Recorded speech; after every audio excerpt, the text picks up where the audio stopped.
সুনামগঞ্জের মানুষ আছে এখানে? এই লোক আপনাদের মানুষ? আচ্ছা, একটি দল এই দিব ওই দিব বলছে, টিকিট দিব বলছে না? তাদের ভূমিকার কারণে এই দেশের লক্ষ লক্ষ ভাইয়েরা শহীদ হয়েছে।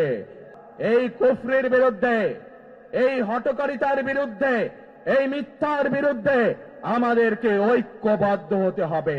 প্রিয় ভাই বোনেরা, এখন আমি আপনাদের সামনে একটি প্রশ্ন করতে চাই। এইখান থেকে আমার সামনে যারা বসে আছেন, এর মধ্যে থেকে মুরব্বী যারা বসে আছেন, ওমরা বা হজ করতে গিয়েছেন, এরকম একজন হাত তুলেন। ওমরা বা হজ করে আসছেন, একজন মুরব্বী মানুষ, ওই যে লাল টুপি পরে বসে আছে, রুমন নিয়ে আসো তো ওনাকে। আপনি আসেন দেখি সামনে, সামনে আসেন, আমার কাছে আসেন।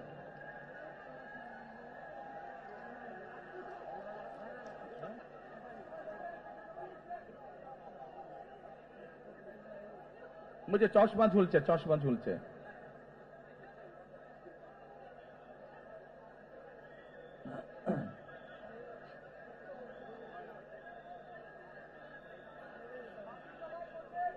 বসেন, আপনারা বসেন, উনি এখনই মঞ্চে উঠবে, আপনারা সবাই দেখতে পারবেন কে মানুষটা।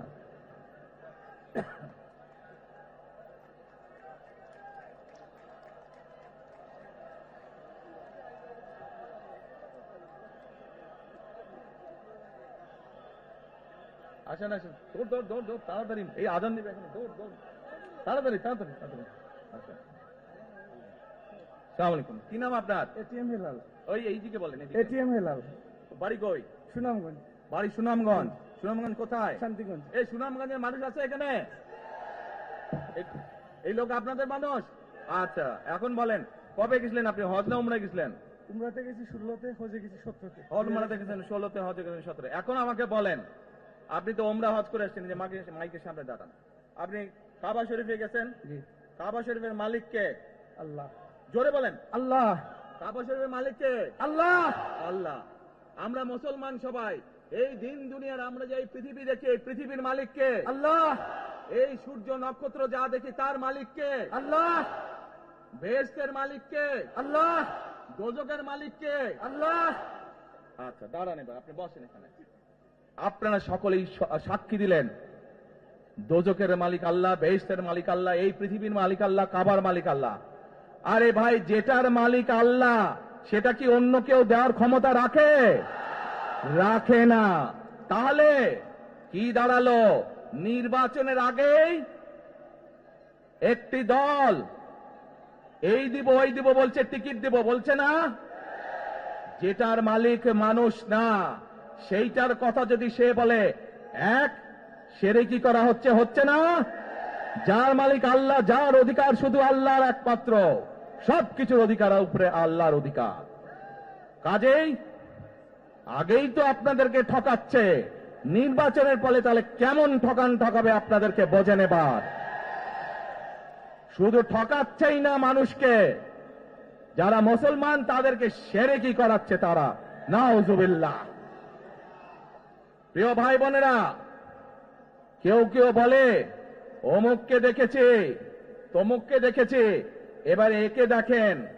প্রিয় ভাই বোনেরা, 1971 সালের যুদ্ধ, যেই যুদ্ধে লক্ষ মানুষের প্রাণের বিনিময়ে এই দেশ স্বাধীন হয়েছে, আমাদের এই প্রিয় মাতৃভূমি, সেই মাতৃভূমিকে স্বাধীন করার সময় অনেকের ভূমিকা আমরা দেখেছি, যাদের ভূমিকার কারণে এই দেশের লক্ষ লক্ষ ভাইয়েরা শহীদ হয়েছে। এই দেশের লক্ষ লক্ষ মা বোনেরা, তাদের সম্মান হানি হয়েছে। কাজে তাদেরকে তো বাংলাদেশের মানুষের মধ্যে দেখেই নিয়েছে। এখন প্রিয় ভাই বোনেরা, এই কুফরির বিরুদ্ধে, এই হঠকারিতার বিরুদ্ধে, এই মিথ্যার বিরুদ্ধে আমাদেরকে ঐক্যবদ্ধ হতে হবে। আমাদেরকে ওই যে টেক ব্যাক বাংলাদেশে থাকতে হবে। আমরা দেশকে স্বৈরাচার থেকে মুক্ত করেছি, এখন মানুষের অধিকারকে প্রতিষ্ঠিত করতে হবে। শুধু ভোট, শুধু কথা বলার অধিকার প্রতিষ্ঠিত করলে হবে না, মানুষকে স্বাবলম্বী করে নিজের পায়ে গড়ে তোলার ব্যবস্থা করতে হবে। প্রত্যেকটি মানুষ, বাংলাদেশের মানুষ যাতে ঠিকভাবে, ভালোভাবে খেয়ে পড়ে বেঁচে থাকতে পারে, প্রত্যেকটি মানুষ যাতে নিরাপদে রাস্তায় চলতে পারে, সেই ব্যবস্থা করতে হবে। সেটাই হচ্ছে টেক ব্যাক বাংলাদেশ।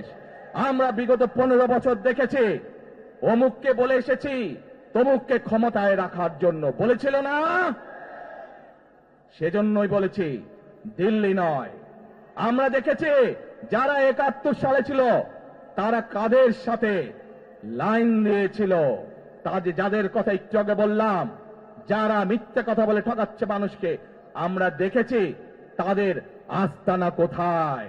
সেজন্যই বলেছি যেমন দিল্লি নয় তেমন পেন্ডি নয়, নয় অন্য কোন দেশ, সবার আগে বাংলাদেশ।